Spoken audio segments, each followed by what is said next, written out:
Welcome to Bad Wrench Automotive. All right, so here is our rotors.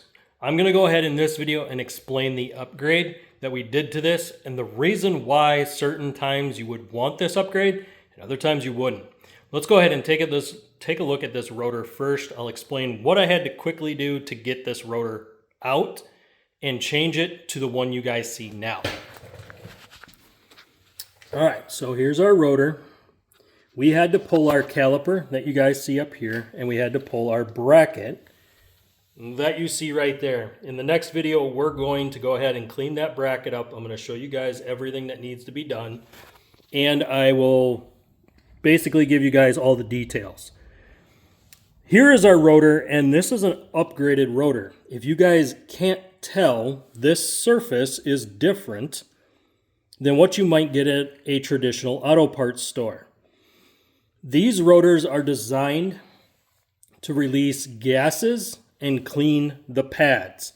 So the slots are designed to keep the pads clean, meaning that if there's anything that gets caught, it'll get in here and get slung out. This is why this needs to point in the outward direction as the wheel is going down the highway at higher speeds. Also, the reason it needs to be facing this direction on the vehicle, because this is the way it would go if it was going down the road. This helps vent out the gases through these holes. Now, the only time you would maybe go the opposite direction on this is based on these internal fins. If the fins go straight in, then you can mount it like this.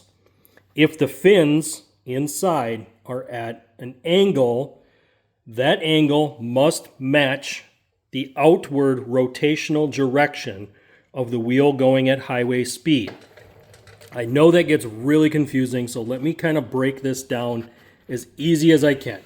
So your tire's on, your tire rotates this way as you're going down the highway. You want the gases to sling out. Because if you turn this around and you have it going the other way, as it turns, what's going to happen is it'll push all that gas, heat, and everything into the rotor, meaning you're going to get the opposite effect. You're going to heat up the rotor rather than cooling it down. This is the same theory of like a toilet. When you flush a toilet, it circles around the bowl. You want it to circle around the bowl. This is your bowl.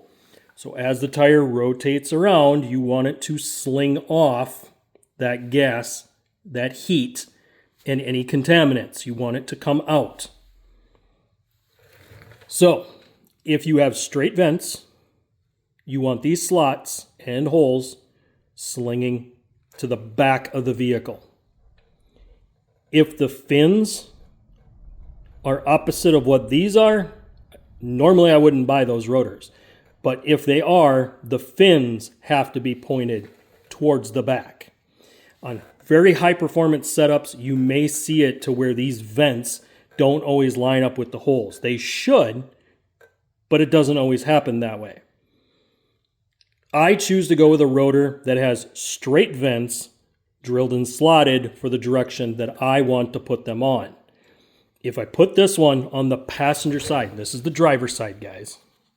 Driver's side of the vehicle. If I put this on the passenger side, with the way this rotor is designed, it's going to push all that heat and gas into the center. It's going to heat up this rotor, which eventually will heat up the wheel bearing, which will also cause other internal damage. Guys, this is super important when you're doing performance upgrades. You need to know how it's designed and why certain things need to be done the way that they're done. This is done to get rid of that gas and heat if you install it the right way. So I know this was a really wordy one, guys, but I needed to stress the importance of verifying what direction those fins are on the inside of the rotor, and then making sure that you get the gases and heat slung away from the rotor. The whole point of the drilled and slotted rotors is to cool that rotor down quickly so that it doesn't have issues. Now, if you're really rough on your brakes, I'm talking you dynamite your brakes every time you drive your car, Not only is this not good for your car, but this is not good for the braking system. On a deal like that, you should not run drilled and slotted rotors because that intense heat that you're putting into it will crack the rotors at where it's drilled, and possibly where it's slotted, it can crack up.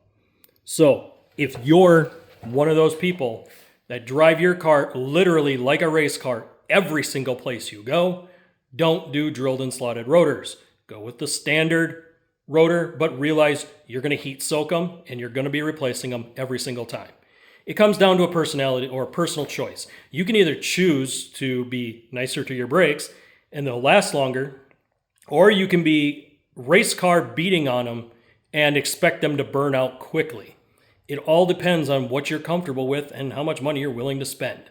When it comes down to it, I try to give my customers the longest life stuff that I possibly can, but their driving habits will determine how long it lasts. Guys, I want to say thank you for all your support. Continue hitting the like button, hit that subscribe button, and ring that notification bell so you get notified when I drop new videos, and I'll see you on the next one.